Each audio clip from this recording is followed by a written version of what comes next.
Las dos últimas veces que hemos tocado el tema de adicciones, específicamente hablamos de alcoholismo. Tuvimos una conversación increíble con Pancho Frería, que lleva 32 años sobrio, y vino a contar su historia.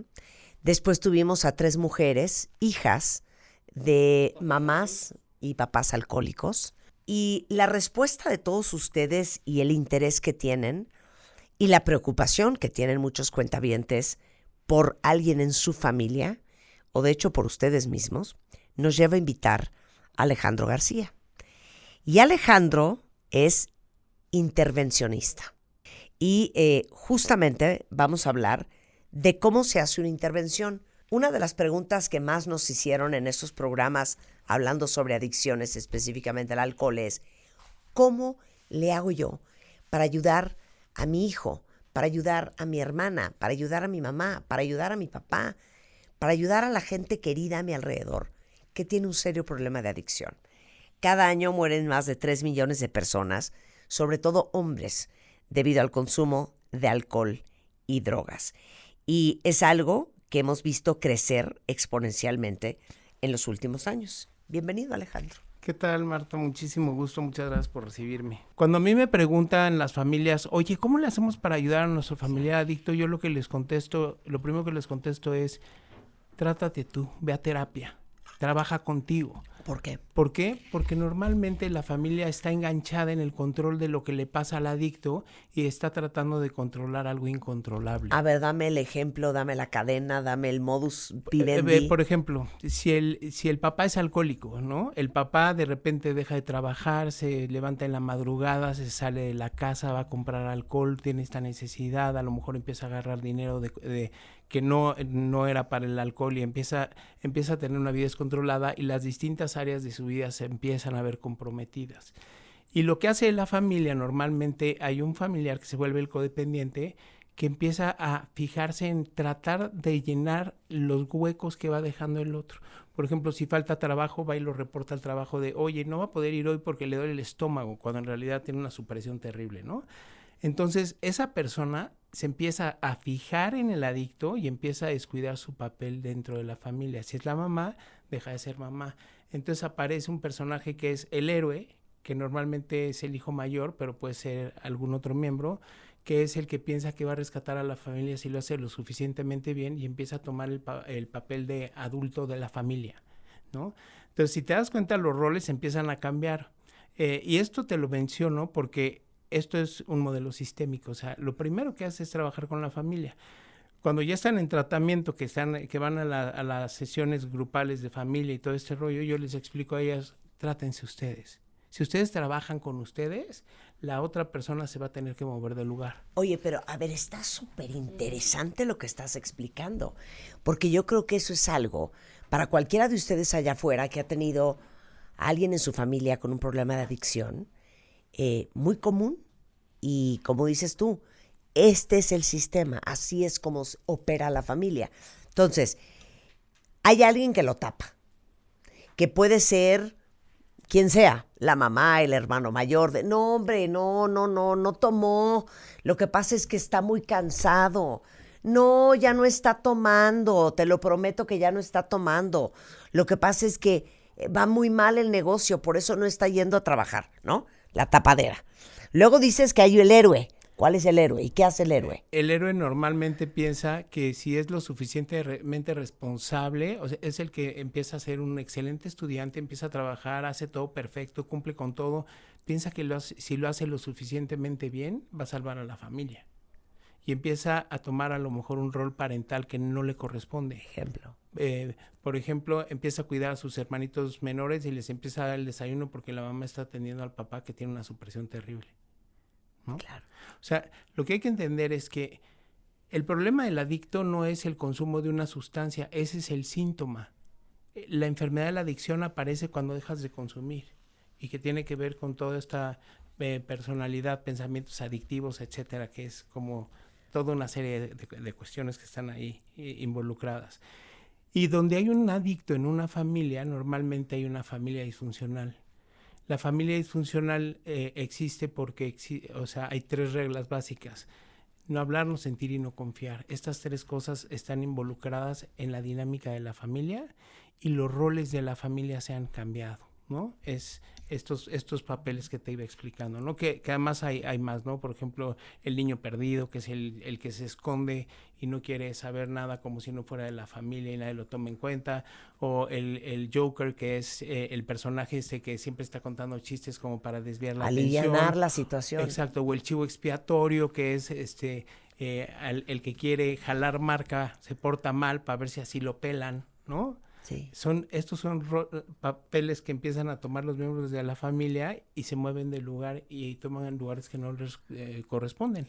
Pero debe de ser impresionante porque seguramente en el 99% de los casos la familia no está consciente de cómo se han alterado los roles y cómo te has convertido en un partícipe de la adicción, y que eres y que tienes una enorme correlación con lo que está sucediendo. Totalmente. O sea, mucho del trabajo que hace en la intervención, así en términos generales, de lo que quieres lograr es que la familia se mueva del lugar para que el adicto tome una decisión acerca de qué va a hacer. Justamente la semana pasada, ¿sabes de qué estábamos hablando, Ale? De los hijos ancla, de los hijos emocionalmente secuestrados por sus padres y que se convierten en lo que no deben de ser por su edad, por el lugar en su familia, porque no tienen otra opción. Me imagino que eso sucede mucho en familias con un adicto. Sí, claro, por los roles que van jugando, ¿no? Hace rato yo explicaba que el adicto tiene un síntoma que es el consumo de una sustancia y el adicto es el síntoma de una familia que está funcionando de forma disfuncional, en donde no hay comunicación, no se comparten emociones y finalmente se cambian los roles. Ahora, el objetivo de la intervención en primer lugar es trabajar con la familia y una de las cosas más duras para cada uno de ellos es descubrir cómo se han convertido en facilitadores para perpetuar la enfermedad. Es decir, cómo cubren las faltas del adicto, cómo le resuelven, puede ser a través del dinero, puede ser a través de las disculpas, etcétera, y todo esto está cargado de una gran vergüenza y mucha culpa. Entonces es complicado. Pero por supuesto que la familia es muy importante en que la adicción siga ahí.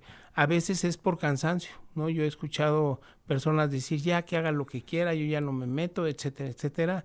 El adicto sale en la madrugada, no sabemos dónde está. Todas estas preocupaciones y empiezan a vivir problemas de salud muy parecidos a los que vive un adicto, ¿no? Problemas de gastritis, dolores de cabeza, angustia, problemas de depresión, ansiedad, etcétera, infinidad de cosas. Entonces empieza a trabajar con la familia en la intervención y lo que haces es que primero contactas con una persona que sea como la representativa de la familia con quien vas a tratar todos los asuntos, ¿no? Ya. Y ahí empiezas la intervención, con el primer contacto. Ahora, ¿qué necesitas tú como intervencionista? Y normalmente, ¿quién es esa persona? ¿Cuál es el perfil de esa persona? ¿Cuál es el rol que ocupa en esa familia? Mira, me ha tocado muchos papás, hombres, me han tocado esposas, Ajá. me ha tocado alguna hermana, pero es menor. Sí. Pero y esto te habla de quienes van jugando el rol en esa familia de codependiente, ¿no? Que finalmente es el que le está resolviendo, pero también es a veces el que más está sufriendo, ¿no? Claro. Y más angustia tiene. A veces muchos miembros de la familia con estos roles que te explicaba están tratando de ver hacia otro lado y de no comprometerse con el problema, aunque todos estén girando alrededor de él. O sea, lo que sucede con la adicción es como tener un elefante blanco en la sala, que ahí está, nadie pela como si no existiera, todo el mundo le da la vuelta, pero ahí está, ¿no? Entonces, te juntas con esta persona y lo primero que haces es analizar quiénes podrían ser las personas que pueden participar en una intervención. Uh-huh. Tienes que tener mucho control. O sea, ¿qué pasa con los internamientos y por qué funcionan? Cuando llega un adicto a un internamiento, no puede controlar nada de lo externo y entonces está obligado a cambiar lo interno. Cuando haces una intervención, controlas todo lo que rodea a la intervención, a las personas, el lugar, etcétera, pero no controlas al que intervienes, ¿no? Ahí no sabes cómo va a actuar. De hecho, hacer intervenciones, siempre hago una analogía, que si fuera el medio financiero sería un operador del medio financiero por el nivel de estrés que manejas y todo, porque hay una enorme incertidumbre, ¿no? Entonces, te juntas con esta persona y empiezas a definir quiénes podrían ser las personas que van a estar dentro de la intervención. Normalmente tienen que ser de 4 a 8 personas, no más. Tienen que ser personas, en primer lugar, familia nuclear, o sea, las personas que conviven con él de forma más importante. Tienes que ver cuál es la relación con esas personas, es decir, a quién respeta más, de quién depende más, es decir, quién le resuelve más cosas, porque sabiendo toda esta información es como los vas a sentar a la hora de hacer la intervención. O sea, vas todo como a milímetro, ¿no? Tratando de controlar lo más posible. Entonces, una vez que vas definiendo esto, y que defines a las personas de la familia nuclear, entonces puedes pensar en qué amigos que él respete podrían estar también dentro de la intervención. Y finalmente, pues como esto se hizo en Estados Unidos y allí hay una cultura de la recuperación mucho mayor, pues te dicen que puedes hablarle al jefe o a alguien del trabajo, ¿no? Aquí en México eso es impensable, sí. ¿no? O sea, hay una cultura menor aquí en México de recuperación, probablemente por los años que lleva AA allá y los años que lleva AA aquí, ¿no? A lo mejor esa es la razón, o hay más vergüenza aquí dentro de nuestra familia por la cultura, ¿no? Yo estaba viendo ahorita, por ejemplo, el dato de las mujeres en recuperación. La verdad es que muchas mujeres no llegan a recuperación, por desgracia, por vergüenza, pero los niveles de consumo en realidad ahí se van, ¿eh? O sea, eso es, está bastante parejo entre hombres y mujeres. Sí, pero no hay... mucho menos mujeres acceden a la recuperación que los hombres. Ese es el problema, ¿no? Claro. Entonces, una vez que haces el equipo de gente que va a participar en la intervención, ¿qué procede? Preintervención. Es decir, es todo un trabajo antes de, ¿no? Sí. Invitas a todos, los coordinas, los ves en algún lugar X donde puedas trabajar con ellos, y entonces platicas con ellos y les explicas primero cómo es una intervención, cómo se hace, por qué tenemos que estar a tal o cual hora, etcétera, ¿no? Y eso tiene mucho que ver, por ejemplo, con el tipo de sustancia. Si tú vas a hacer una intervención a una persona que consume alcohol, tienes que llegar como a las 5 de la mañana. La razón es porque normalmente se duermen, se echan un trago, se despiertan como a las 3 o 4 de la mañana y se echan otro traguito para poder dormir un ratito más. Y los tienes que agarrar en un momento donde la supresión no sea tan fuerte que no te escuchen o hayan bebido de más y ya no les importe. ¿Te das cuenta? Entonces tienes que llegar en un momento muy especial, sobre todo en el caso del alcohol, eso es muy importante. Entonces, cuando haces la intervención, si lo vas a hacer de repente en la casa de la persona a quien vas a intervenir, tienes que hacer un mapita de dónde vas a estar para saber cómo los vas a sentar a todos cuando llames al intervenido a qué se siente para que lean las cartas, etcétera, ¿no?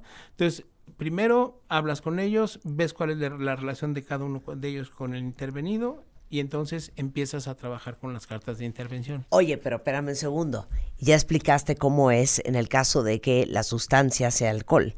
Pero si son drogas, si es marihuana, es diferente que si es cocaína. Ahí lo que sirve muchísimo es sacar la información del familiar más cercano, el que está más pendiente de cómo ve la estructura de horarios de la persona, porque en realidad parece que están totalmente desestructurados, pero no tienen una estructura una rutina. Que sirve al consumo y es súper rígida. O sea, te levantas, tienes que hablarle al dealer, te va a llevar, entonces...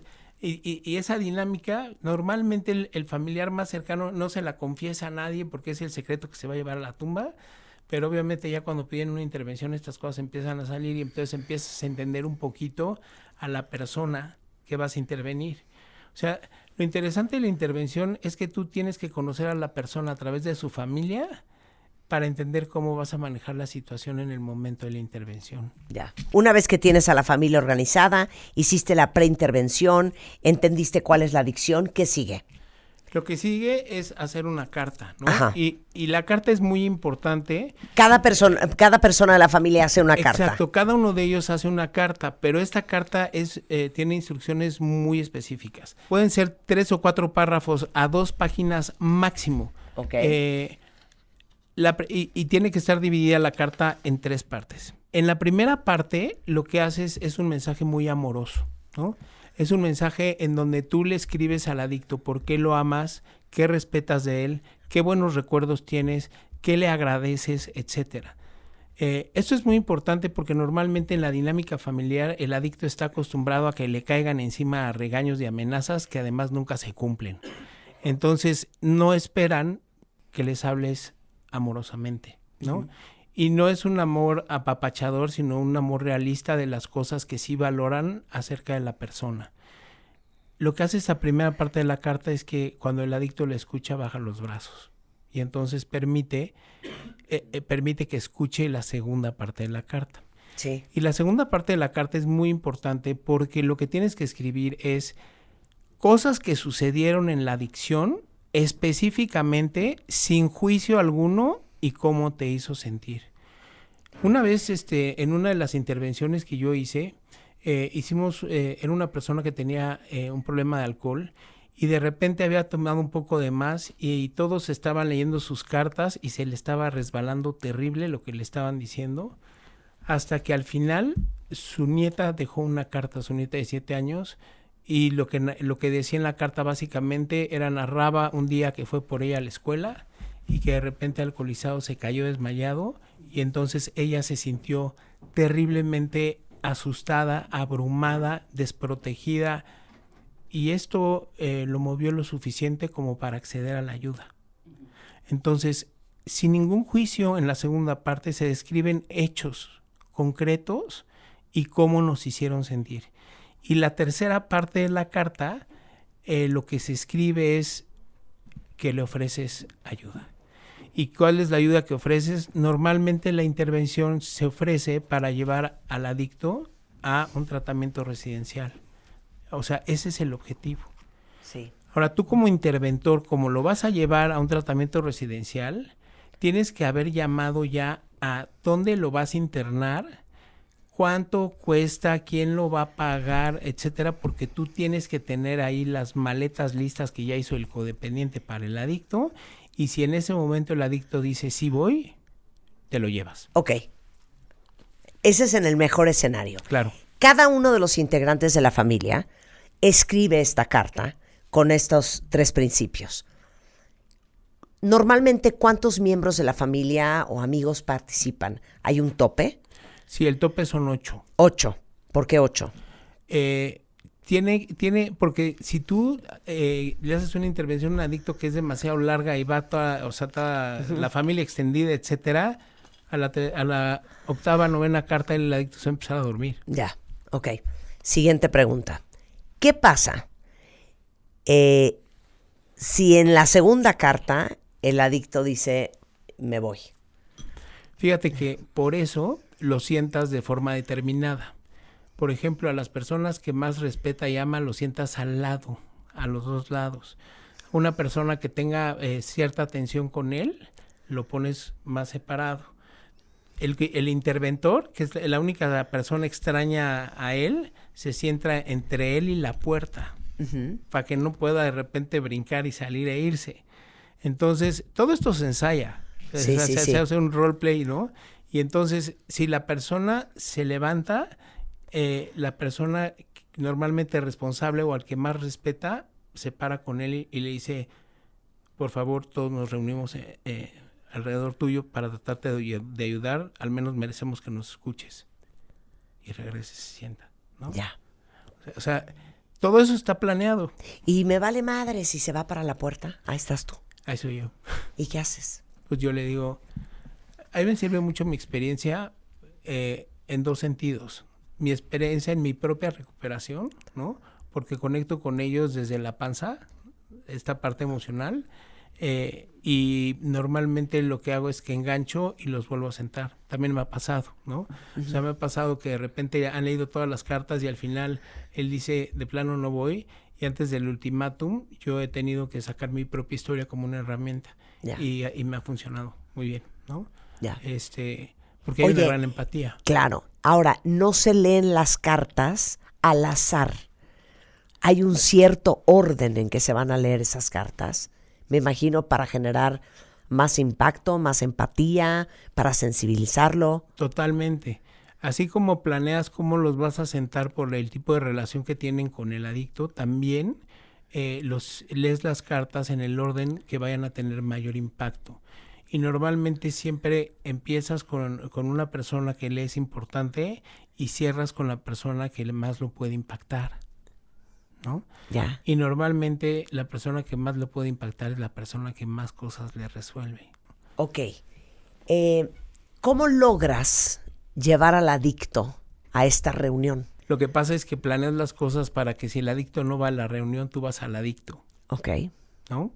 De repente si está en su casa, que en el caso del alcohol, por ejemplo, es muy típico, pues cuando se van los despiertan y pues en su sala están todos, ¿no? Normalmente así es. Entonces tienes que organizar pues más o menos dónde está, a qué hora llega, etcétera, justo para que todos lleguen. Una de las cosas que son muy importantes cuando tú escoges a las personas que participan en esto es que las personas que integran este grupo no puedes poner personas que consuman sustancias y que hayan consumido con él, por ejemplo, ¿no? No puedes poner personas con las que esté muy resentido o muy enojado o que se vaya a sentir avergonzado si escucha estas cartas, Sí. ¿no? Porque no va a poder contactar y va a estar todo el tiempo a la defensiva. Y tienen que ser personas que estés completamente seguro, y esta información te lo da normalmente el familiar que se acerca contigo al primer encuentro, quienes no podrían guardar el secreto. Porque como tú dices, el programa de Intervention se ha vuelto muy famoso, pero el problema de ese programa es que ya de repente llegas con el adicto a la intervención y dices, ¡ay, me van a intervenir! ¿No? Sí. Y el factor sorpresa en esto es muy importante, ¿no? El chiste es que él no pueda armar defensas, ni pueda armar juicios o defensas para la presentación, ¿no? Ya. Oye, ahora, el amor duro, el famoso tough love, que es de lo más complicado para una familia. Eso llega en el ultimátum, porque ¿qué es lo que pasa si después de haber leído estas 8 cartas, después de haber tratado de sensibilizarlo, después de que interveniste tú, decide que no quiere irse a rehabilitación? El as bajo la manga es el ultimátum. Y el ultimátum es un trabajo bien profundo con cada uno de los miembros de la familia. Un ultimátum podría ser, si el que consume es hijo de familia y vive con ellos y todo, el ultimátum tienes que ir de la casa. Aquí no se puede consumir. Y de repente la familia cuando está enojada dice, sí, lo vamos a meter hasta la cárcel, ¿no? Sí. Pero de repente se les baja el enojo y, ay no, qué terrible. ¿Cómo voy a tirar a mi hijo a la ¿cómo voy calle? a hacer esto? No Claro. puedo hacerlo, ¿no? Claro. Por eso yo me siento con ellos a hacer un examen de conciencia serio. Les digo, a ver, ¿cuál es el ultimátum? Y si ponen, te vas a ir a la calle, les digo, ¿estás seguro que lo vas a cumplir? Porque lo tienes que hacer, si no, no funciona. Y te voy a decir, en la experiencia lo que ha pasado es que a veces dicen, no voy, se van a la calle, pues a las 24 horas están tocando la puerta y dicen, sí voy. Claro. ¿Cuáles son los típicos ultimátums?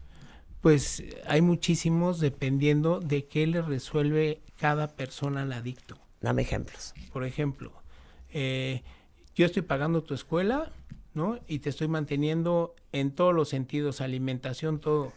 Pues el ultimátum es, se te cerró la llave, no te vamos a dar un peso. Entonces, si lo que estás haciendo es resolverle financieramente, entonces el ultimátum es ese.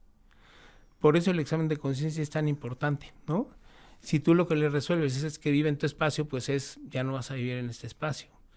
Si tú lo que le resuelves es que tenga un coche, pues ese coche es un peligro en tus manos, te lo vamos a quitar. Entonces, obviamente depende de lo que tú como familiar te haya convertido en facilitador hacia la persona, porque es que ya no estás dispuesto a hacer para que él se siga matando. Porque el problema es que tú crees que lo ayudas, pero en realidad lo estás ayudando a morir. Claro. Entonces, El amor duro tiene esa paradoja. Te voy realmente a ayudar. Te voy a dar algo que no te va a gustar y tampoco me gusta dártelo porque me duele. Te voy a decir que es lo más complejo de esto y esto lo entendí y es muy duro.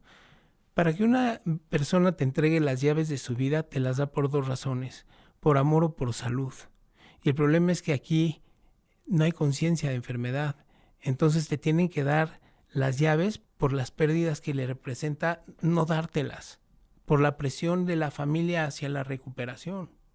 Entonces es muy complicado y la familia tiene que enfrentar sensaciones de angustia, sensaciones de ansiedad, ¿no? Mucha culpa. Cuando son hijos, pues los papás, pues ¿qué hicimos mal? ¿Dónde fue donde fallamos? Y aunque te digan a veces, no, yo lo hice todo perfecto y te traten de convencer con esto, en realidad sus acciones actúan de otra forma. Y muchas veces por esa culpa, por esa vergüenza, por estas sensaciones, quieren compensar a través de proteger al adicto y solucionarle. Y eso no ayuda. Claro. ¿Cómo mides la codependencia? No hagas por la persona lo que la persona podría hacer por sí misma. Eso es muy importante. Y el problema es que cuando tú cargas a alguien y crees que lo estás ayudando, en realidad lo invalidas porque dices tú no puedes. Pues hay que intentar que pueda. Y la única forma es, pues, entrando a recuperación. Claro. El problema no es si el adicto quiere o no quiere, eso no cambia la posibilidad de que salga adelante, porque lo que hay que entender es que la negación no es que él se dé cuenta y diga que no lo ve. Es una forma de neurotizar, por lo tanto, la persona no lo ve, realmente no lo ve. Entonces, necesita entrar a recuperación para empezar a ver qué diablos está pasando. Mira, todo mundo te habla de la adicción como, híjole, no, si consumes alcohol es el diablo, si consumes marihuana es terrible, el cristal está terrible. El problema no son las sustancias, el problema es qué a ti en particular te hace qué sustancia. Y lo que hay que entender de la adicción es que aunque esté muy avanzada y estés viviendo consecuencias, el adicto lo que siente en la panza es que el consumo no es un problema, fue su solución. Claro. Fue la forma en la que él encontró para poder enfrentar contenidos de la vida que a lo mejor no le gustaban. O tenía un trastorno de ansiedad con ataques de pánico y el alcohol lo que hacía es que le bajaba la ansiedad, ¿no? O sea, yo sí creo que tiene mucho que ver con eso, ¿no? Existe la teoría de la automedicación, etcétera. Entonces, el adicto realmente quiere o no quiere, eso no importa. Lo que el adicto no va a querer al principio, por supuesto que no, es la forma, es su bastón de vida. Claro. ¿Por qué se lo vas a quitar, no? Oye, y hay 3 tipos de internamiento diferentes. Chéquense esto, cuentavientes. Voluntario, involuntario y el tercero, obligatorio. Explica cada uno. Exacto, esto está en la norma 028. La intervención de Vernon Johnson se aplicaría para el voluntario, es decir, tú lo que quieres es que a través de la presión de la familia la persona acceda a recuperación. El involuntario, y que cada vez se está volviendo más típico y muy pocos centros lo ofrecen, es cuando la persona está en riesgo, su vida está en riesgo o está en riesgo algún miembro de la familia. Por ejemplo, el consumo de cristal psicotiza a la gente. Tú no puedes hacer una intervención de Vernon Johnson con una persona que está psicotizada porque está fuera de realidad. De hecho, una persona que tiene consumo de cristal y está psicotizada, cuando llega con nosotros pasa un mes en Casa Rosa, punto de partida, y después pasa a Ultra 3 meses más. Y en Ultra es donde trabajamos más la parte terapéutica porque tenemos la chance, porque apenas va aterrizando del primer mes. Uh-huh. Entonces, esos pueden ser tratamientos involuntarios. ¿Por qué? Porque pues, el adicto no tiene la capacidad de decidir si sí o no. No hay forma. Claro. Entonces, lo que se hace ahí es que se manda un documento al MP, el MP lo toma por sentado, para que no haya temas de secuestro y cosas que han pasado terribles en algunos lugares, y la familia se integra al tratamiento y se hace un familiar responsable que es el que firma, etcétera, y queda ante el MP. Y obligatorio, que lo obligatorio si nosotros no lo ofrecemos, que es cuando un juez de plano te dice, si rompiste alguna ley y tienes un problema de adicción, te dicen puedes pagar con cárcel o puedes pagar con recuperación, que sí. En Estados Unidos es muy, muy común. Muy común, sí. Y, bueno, obligatorio. Ese es obligatorio, cuando el juez te manda. ¿Y cuándo se pide ayuda? Esa es una muy buena pregunta, ¿no? ¿Cuándo es suficiente? ¿Cuándo dices, es que ya ni una más? ¿Cuándo es suficiente? Y yo creo que desafortunadamente es como el fondo de sufrimiento, ¿no? Del que hablan. Yo creo que el fondo de sufrimiento tiene que ver con que dejas de hacer muchas cosas que querías hacer y haces muchas otras cosas que no querías hacer y de repente por dentro te rompes y dices, ya estuvo. Pero el problema es cuando la familia decide ya hacer algo. Porque me imagino que cada miembro tiene su propio umbral de dolor y de resistencia. Por supuesto. A lo mejor 3 están hasta la madre, pero 2 todavía aguantan. ¿Quién está dispuesto justo a eso?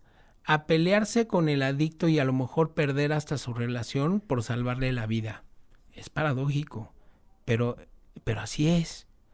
Es como cuando están internos, yo les digo a los chicos que están de residentes, que son extraordinarios todos, les digo, ustedes están aquí porque alguien los ama profundamente. Alguien estuvo dispuesto a enojarse con ustedes, que ustedes les dejaran de hablar y no quisieran verlos porque salvaran su vida y además están pagando para ayudarles. Y bueno, nosotros tenemos un programa muy intenso con las familias, entonces tienen que estar conectados 4 días a la semana a sesiones por Zoom, tienen que ir a presenciales, tienen que hacer un chorro de cosas también.